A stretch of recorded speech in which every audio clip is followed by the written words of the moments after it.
All right, we are live again today with another guest. And not only will she take care of all of your home financing needs, she is also an iconic example of fashion. And she started her real estate journey in the Vancouver real estate market in a very strategic way to overcome one of the common cons of the affordability here. Today, we're looking at Vancouver through the eyes of anisha.jhamat, mortgage specialist at RBC. If this is your first time to the channel and you want to know everything there is about real estate and living in Vancouver, subscribe below. Welcome to my weekly series, Vancouver Through My Eyes, where I interview a local Vancouverite and we talk about what it's like to live, work, play, and invest in Vancouver. Be sure to tap the bell for notifications to be the first to hear insight from our latest guests and keep current on all things Vancouver real estate. My name is Megan Becker, local realtor. I'm passionate about our city and helping people make moves within it. So give me a call, text, or email, and I'm excited to help you make moves in the best city in Canada. Thank you so much for joining me, Anisha. Thank you so much for having me. I'm excited. Awesome. So tell me a little bit about your background. So you are originally from Vancouver. You grew up in the Mount Pleasant area. Yeah, absolutely. So I grew up in East Vancouver. That was my childhood home, and I still live in the area as well. I absolutely love it. I've been in the financial industry for 12 years, and out of those 12 years, I've most recently been a mortgage specialist, and so really supporting clients with their mortgage needs and their home buying goals. Awesome. So you got into the real estate market in a very, I would say, a very strategic way. Because one of the things that people, complain about Vancouver is that it's very expensive and it's very hard to get into the market. So tell me a little bit about your journey and how you got into the real estate market as your first purchase.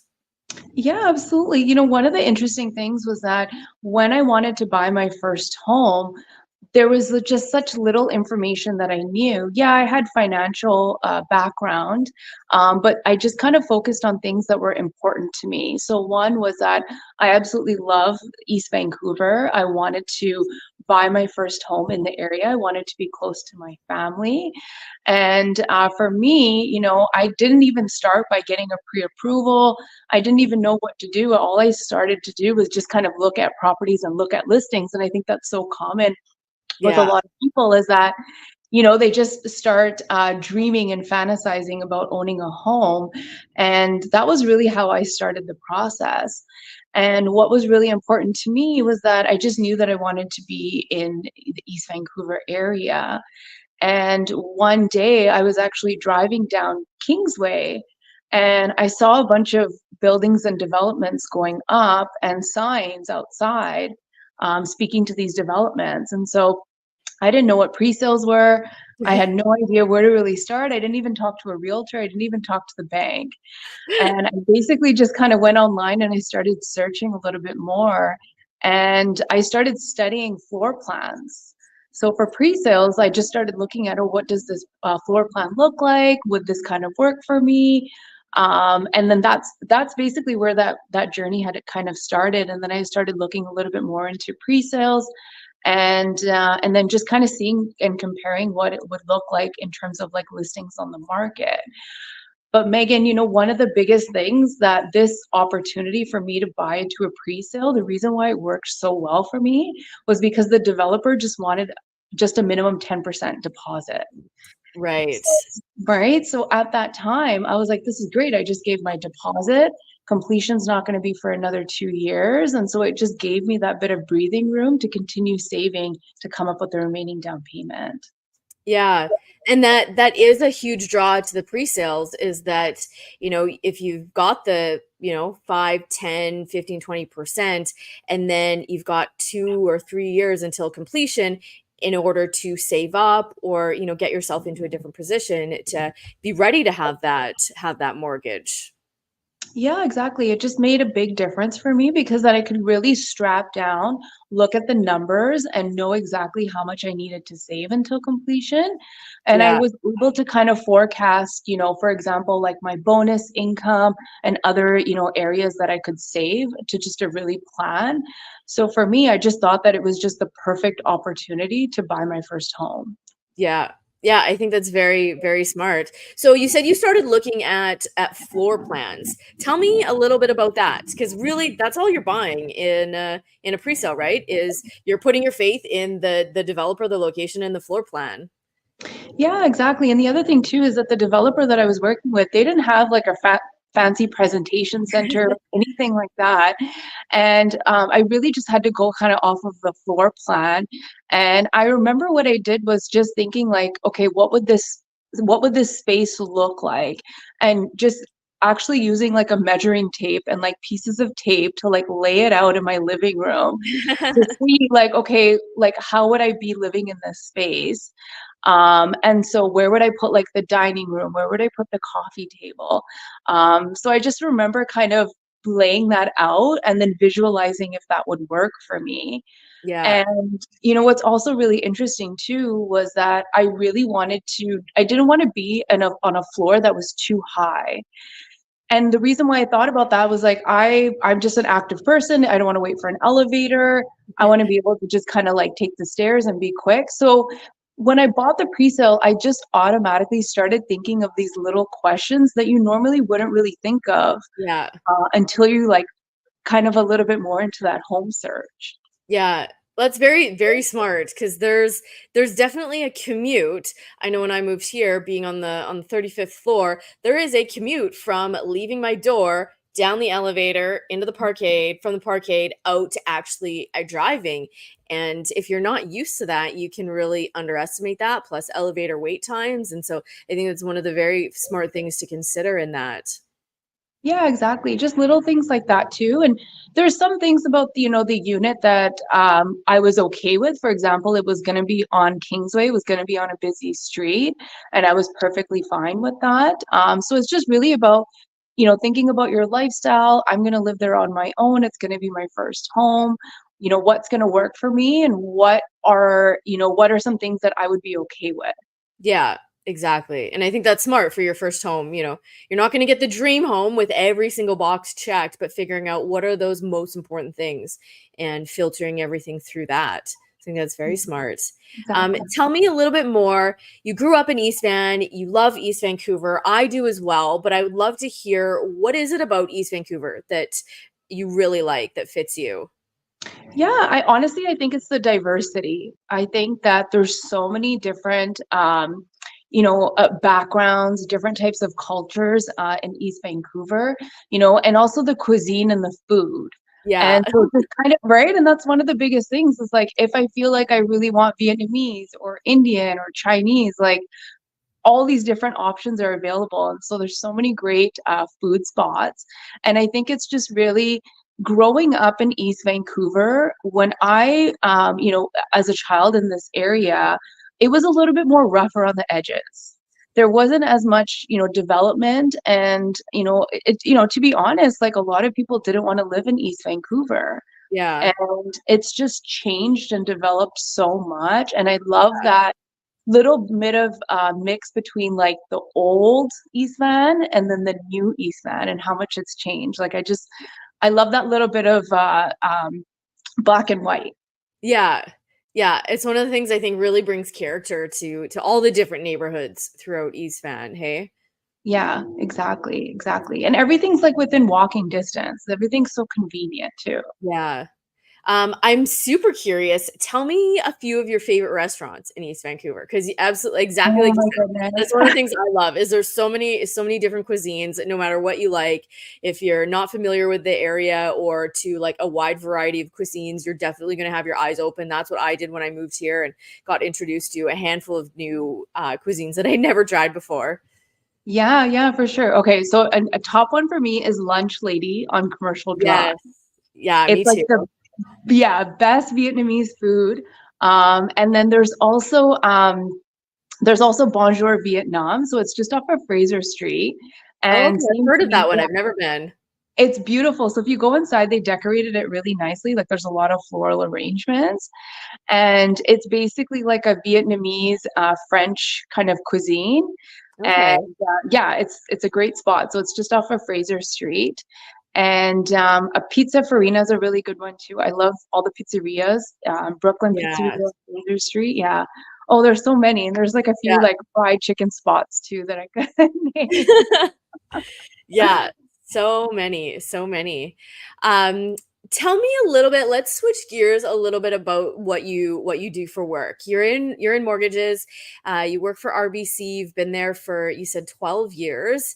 And I know that one of the things that appeals to Vancouver for people is the vast amount of opportunity job-wise. And I would love to hear, obviously you were born and raised here, but tell me a little bit about, finding yourself in this career, finding opportunities, networking, and kind of what led you to the position that you're in right now. Yeah, absolutely. Well, one of the things that really helped me was that, yes, I work for RBC, but the branches and the locations that I worked at were also in my neighborhood. And Mhm. I felt that that made me really successful because I had ties to the community. So, Yeah. for example, like sometimes on my days off, if I was walking down the street and, at the ice cream shop, for example, I would run into clients. And so Yeah. I just felt that that really helped me in terms of like relating to, helping people on the financial end because they were kind of my neighbors too. There was that bit of bonding. So when I had decided to go into a mortgage specialist role, one of the reasons for that was one, I really enjoyed doing home equity financing. Like I really enjoyed Okay. supporting clients in terms of like refinancing their properties, buying new homes and kind of giving them that advice. And one thing for me was that I was really playing off of my personal experience because I remember when I bought my first home, I was a financial advisor at that time, and I had, a little bit of experience, but there was so much that I didn't know, and I Right. found that process so overwhelming and so stressful. So to myself, I was like, if I want to be a mortgage specialist, I want to be able to support clients so that they know, especially as first-time home buyers, that Oh, they yeah. know, what they're getting themselves into, how can I alleviate that stress, and how can I support them? Because I know firsthand, what that experience was like. So, Yeah. yeah, I think that was kind of one of the most important things, and just kind of being in the community as well, networking with business owners, networking with professionals, realtors, lawyers, accountants in the area as Mm. well. That really, really helped me grow my network. Yeah. Maybe I'd love for you to elaborate on that because, networking can mean so many things to different people. And I know that's one of the things that a lot of people come to this city to do. And it's like, okay, go and network and meet people. And one of the, kind of the myths I think I hear about Vancouver is it's really hard to meet people, whether that's personally, professionally, or whatever that is. Tell me a little bit about what you do to network or to meet people. Yeah, absolutely. It's just kind of a little bit of a mix of going to potential networking events, whether it's like a professional type of networking event where you can meet, other people in the same industry as you. And then also, I think like just really connecting with your neighborhood and your community. So, for example, if you're going to walk into the convenience store, around the corner, take the time to speak to the owner, take the time to speak to the employee because they have other people and other opportunities, right? Yeah. So I think, one thing is like don't ever just assume that someone in their position maybe doesn't have a network or an opportunity for you. I think Yeah. it just comes down to being really genuine and just really, looking to connect and just talk to someone and learning a little bit more about their life and where they come from and then just really kind of elaborating off of that. Yeah. Just like even like the coffee shop, like if I go into the coffee shop, in my area, I take the time to kind of speak to the owners there, and if you're a regular, you just kind of make that relationship work. And Mhm. from there, it's like, hey, I'm a mortgage specialist. This is what I do for work. And automatically that person is going to say, oh, that's awesome. Like I need a mortgage or I have, someone that really needs mortgage advice. Like, let me put you in touch with them. So, sometimes it's just really connecting with the community. Mhm. Yeah, exactly. I think that's a really great point of just, it's not necessarily scheduling these like events, but just saying hi to people in the elevator and all that stuff. Cause I think a lot of people are just, their natural inclination is just to kind of head down, don't talk to anyone. But if you can be a friendly face and just say hi and start a conversation, you'd be surprised how many people are actually willing to open up if you take the first step, which I think is a great point. Yeah, absolutely. You just have to have that courage, right? And everybody's Yeah. friendly, and there's, so many wonderful, great people in this city, and it's just really nice to, just have an opportunity to hear their story. Yeah, for sure. So tell me a little bit. Obviously, you grew up here, but a lot of people love Vancouver because of the lifestyle. So tell me a little bit. What does lifestyle mean to you? What do you like to do for fun in and around Vancouver when you're not helping clients?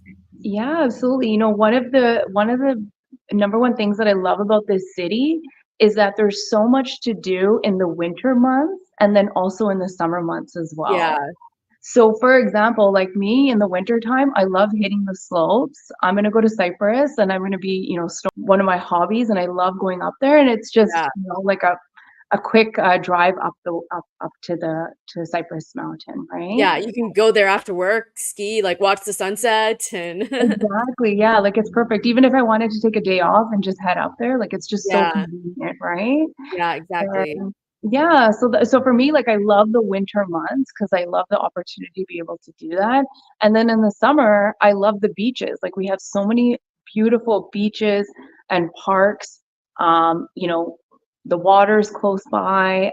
So many places that you can just kind of go and just kind of relax and unwind, whether you're going to go with friends or if you're going to go by yourself. So I just feel like Vancouver is one of those core cities that you can take advantage of both of these different types of hobbies. Um, and I just can't think of any other city that you can really do something like that. Yeah. Yeah. So give me your opinion. Obviously, being a mortgage specialist for the most part, like I have friends that are in mortgages and they work remotely a lot and can kind of live wherever. So tell me your thoughts on you have a job that you don't necessarily have to be in Vancouver full time.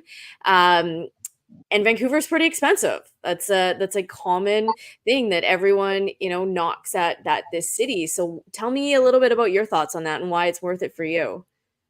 Yeah, absolutely. I think that for me, I do have the opportunity to work from home.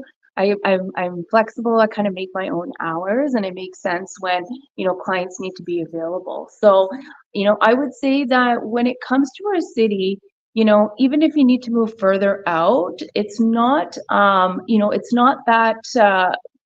It's still commutable in the sense that even if you have a 45-minute commute and you need to come into the city like once a week or twice a week, it's still absolutely worth it. And just to kind of share my personal experience as well, during the pandemic, I wanted to know what it would feel like to actually live further out in the city. Because, like you said, I grew up in Vancouver. Yeah. And so I actually decided to live in Langley. So I picked the furthest city possible, and I was like, let's just go far away. And for me, I just wanted to experience it, and it was just a completely different lifestyle, and I actually really enjoyed it. I thought that moving further away from the city, there's still so much opportunity. You still have, a neighborhood, and you can still feel connected to the community. And when I did have to commute into the city, I didn't actually think it was that bad. I Yeah. I think, like, just in my head, I was thinking, "Oh, you think Langley, that's so far?" It wasn't far at all. I actually really appreciated it. Yeah. And that's a really good point and a conversation I have regularly with clients. And you know, you can get a little bit more square footage out there. Langley, I'm from Alberta. It kind of reminds me of Alberta. Like lots are a little bit bigger. You have a yard, and so it really depends on someone's preference and lifestyle. Yeah, exactly, and that was the biggest thing for me, was like, "Hey, I'm a city girl." Right? And so I actually loved Langley, and then eventually, I felt like I needed to be back in the city just because a lot of my clients are here and more clients wanted to meet in person, so it made sense for me to move back, but honestly, if I had the choice, I would probably continue living in Langley. Yeah. Oh, interesting. Yeah. What is it about the lifestyle out there that you that attracts you? Yeah, it's interesting. I just felt like it was a lot quieter. I felt like, Langley and the further that you move out, those areas are really developing and it's a lot more Yeah, modern and there's more different things that you can kind of see and experience.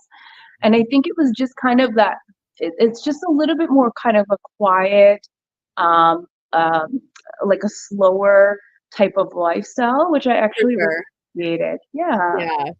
yeah. Yeah, even I was showing clients out there the other day, and even just the difference of like living right in the heart of downtown Yaletown versus being out there. It is a different lifestyle for sure. Yeah, and I think even for me, like I work from home, so having more space for me, I actually felt like that was more of a positive than being, Yeah, let's say closer into the city, right? So it really depends on your lifestyle, your work, where are you spending most of your time? If you're going to be outdoors all day, then, take that into consideration. But for me, if I'm working, it's nice for me to have more space. you bet. Mhm. That's awesome. I really appreciate your perspective, and you share a really great strategy in getting into the market that is very I don't know if common is the right word, but it's very strategic in a sense that it allows you to get into a market that can be challenging compared to any other market here in Canada. But maybe to before we wrap up here, I would love to hear your thoughts. If you have, this channel is geared towards people either moving to Vancouver or making moves within Vancouver. If someone is planning on making a move and looking at different areas, what would be kind of your top advice to them? Yeah, I would say most important thing is you just want to be able to know what's important to you. And if you feel like you don't know what that might be, the best thing to do is just to start exploring, right? Like look Yeah, up potential listings.